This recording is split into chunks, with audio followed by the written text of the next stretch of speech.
नमस्कार। मैं विकास कुमार गतिमानी फाउंडेशन से आप सभी का स्वागत करता हूं। मैं आप सबों के समक्ष एक आग्रह विनती, आप इसको नम्र निवेदन मेरा समझ सकते हैं। मैं इस चीज़ को लेकर आप सबों के बीच में उपस्थित हुआ हूँ।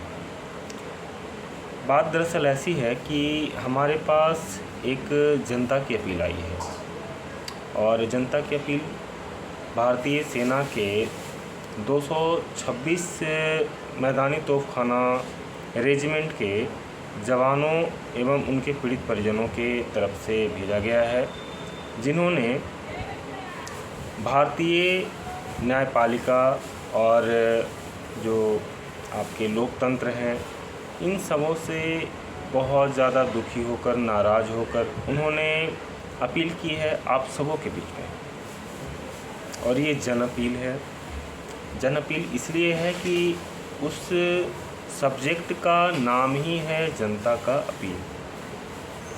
मैं आप सबों के बीच में ये बात को अलग से इसलिए रख रहा हूँ कि कुछ लोगों को, जो मेरे जानने वाले भाई लोग हैं या जो लोग मुझसे ताल्लुक़ रखते हैं, उन्होंने मुझसे बताया कि सर एक बार इन चीज़ों पे प्रकाश डाला जाए और बताया जाए इसके बारे में कि वास्तविकता क्या है इसकी। तो वास्तविकता तो बताने वाला मैं कोई भी नहीं होता। मैं ना तो कोई न्यायाधीश बैठा हूँ, बस एक आम इंसान के नाते वो आप भी जनता हैं। आप भी इस बात को बहुत अच्छी तरह से भली भांति समझ सकते हैं कि जिस तरीके से वाकई में 226 रेजिमेंट के पीड़ित परिजनों के साथ दुर्व्यवहार हो रहा है, 10 मई 2012 के बाद से अब तक वो न्याय तंत्र के आगे सवाल पे सवाल उठाए इसलिए जा रहे हैं क्योंकि उन्हें अभी तक न्याय नहीं मिला। शायद न्यायपालिका का दरवाज़ा उनके लिए अभी बंद ही समझा जाए, क्योंकि जब उन्हें न्याय नहीं मिल रहा है तो हम लोग इसको बंद ही समझ सकते हैं।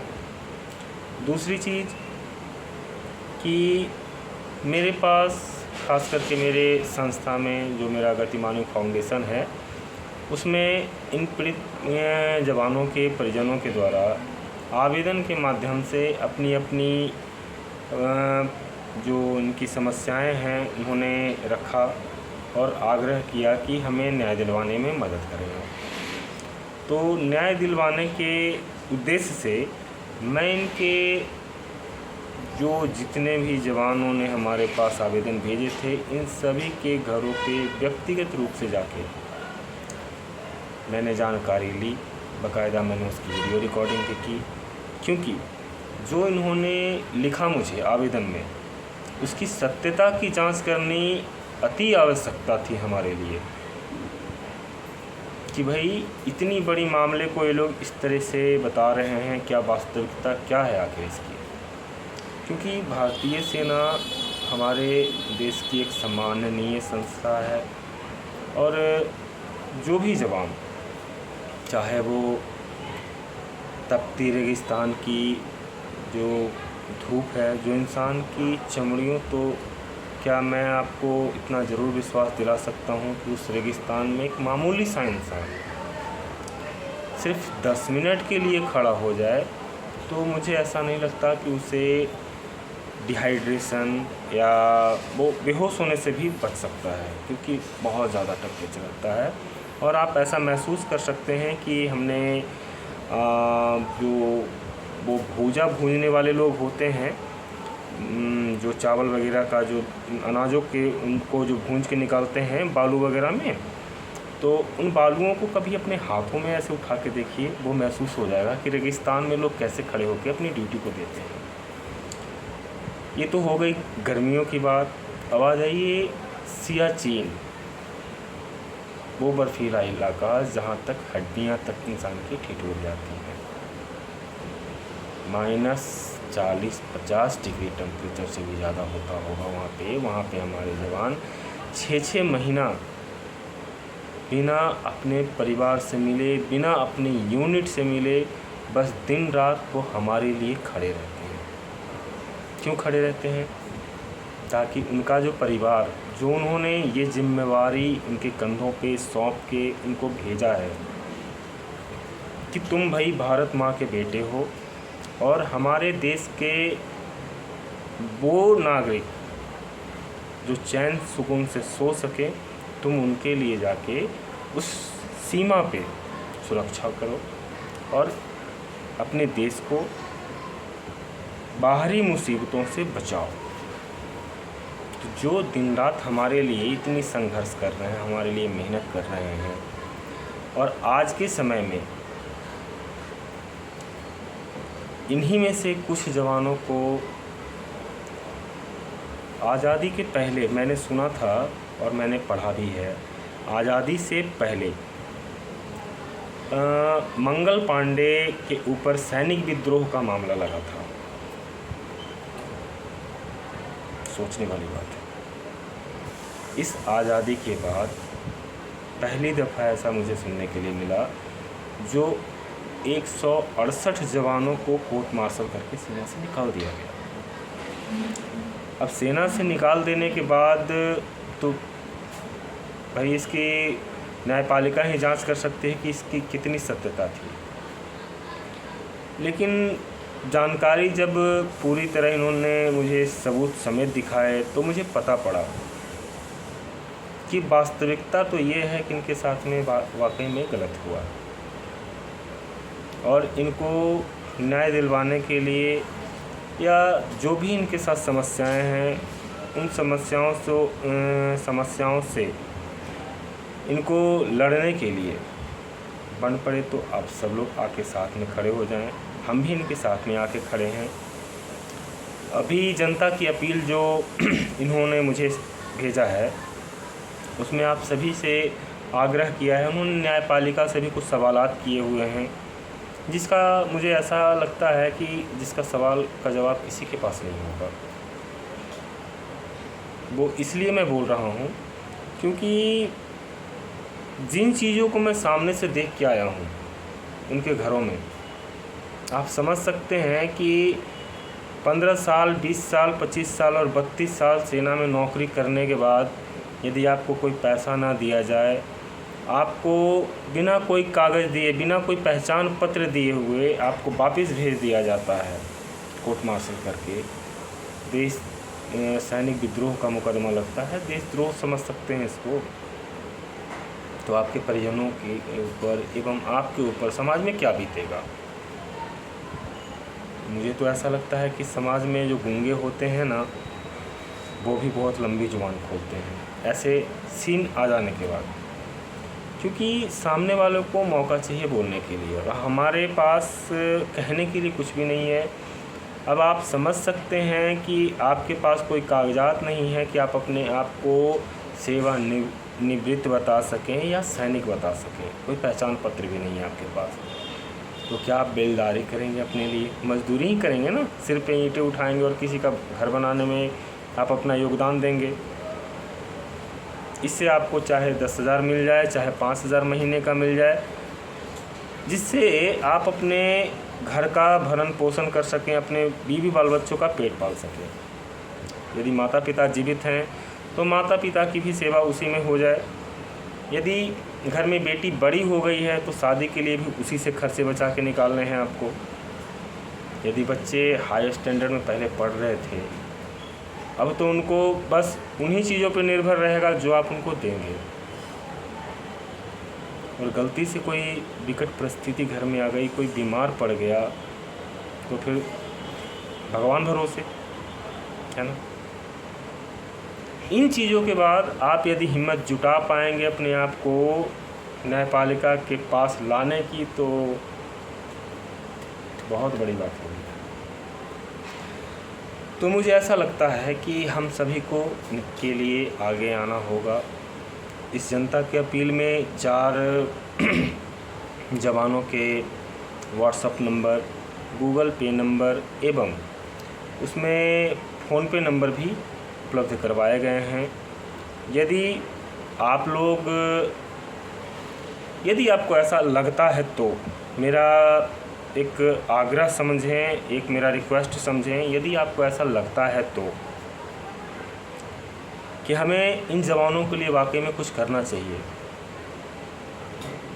और ख़ास करके मैं उन लोगों के लिए कहना चाहूँगा कि जो सिगरेट पीते हैं या जो 10 रुपए का पान या गुटखा रजनीगंधा वगैरह खा के फेंक देते हैं, ख़ास करके मैं उन लोगों से ज़रूर कहना चाहूँगा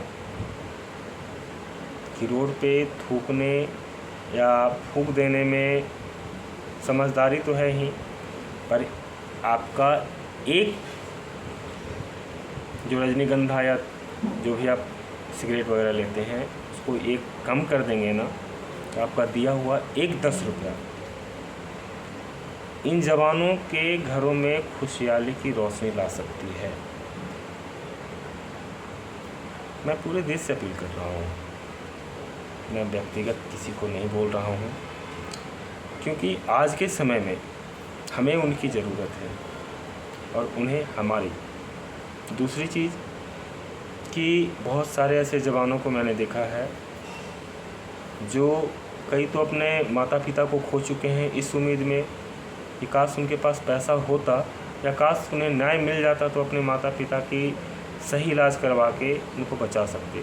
कितनी की पत्नियां तक चले गई इस दुनिया से, कितने जवान चले गए, वाकई में कितने जवान चले गए, या तो वो डिप्रेशन के मारे या तो उन्होंने आत्महत्या कर ली। दूसरी चीज़ मैं आपको बताना चाहूँगा कि इन जवानों के घर में बहुत सारी ऐसी महिलाएं हैं जो अपने पति का हाथ बटा रही हैं।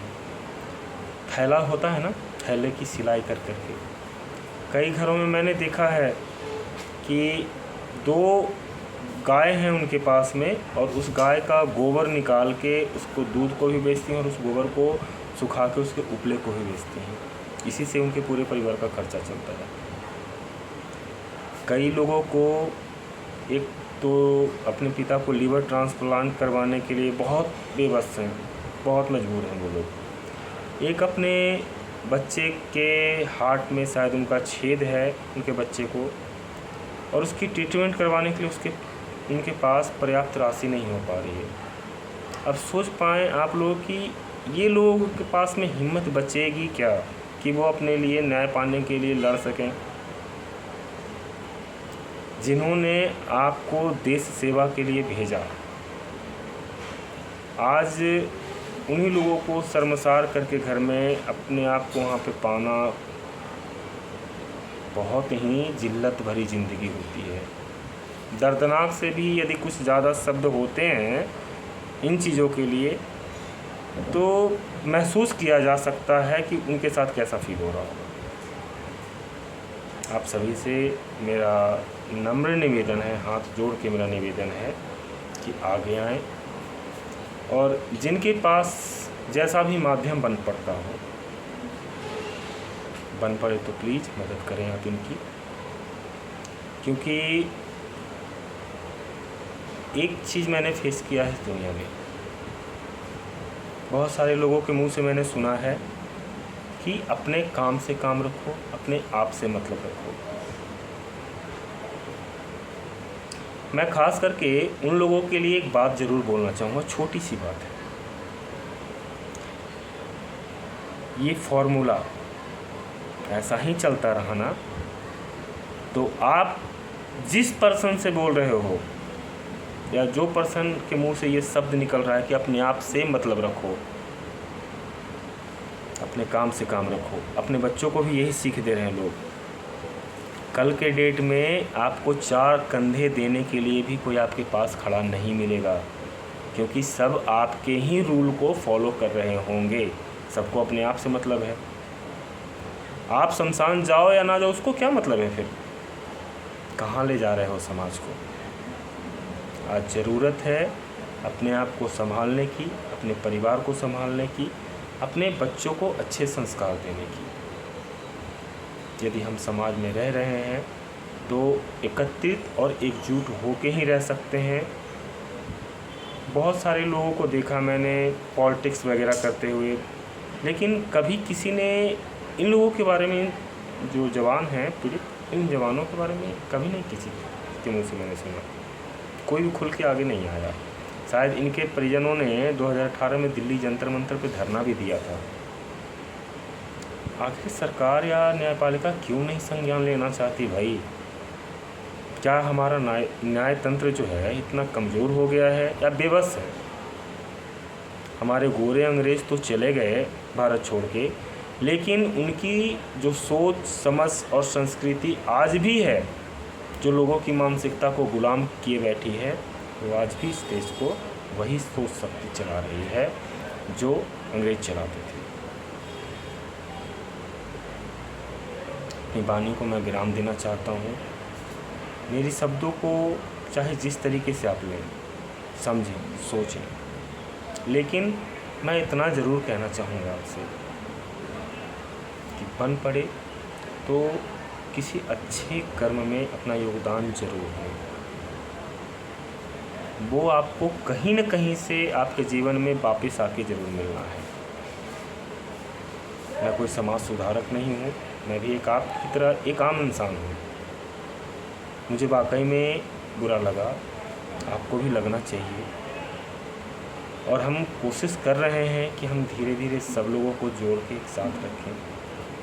बहुत सारे लोग जुड़े हुए हैं, ज़रूरत है आगे आके इनके लिए कुछ कर दिखाने की। आप सबों का एवं आपकी मदद का बहुत बेसब्री से इंतज़ार रहेगा। इस जनता की अपील को, इस छोटे भाई की बात को मान के एक बार नकारने की कोशिश ना करें। बहुत बहुत धन्यवाद आपका। नमस्कार।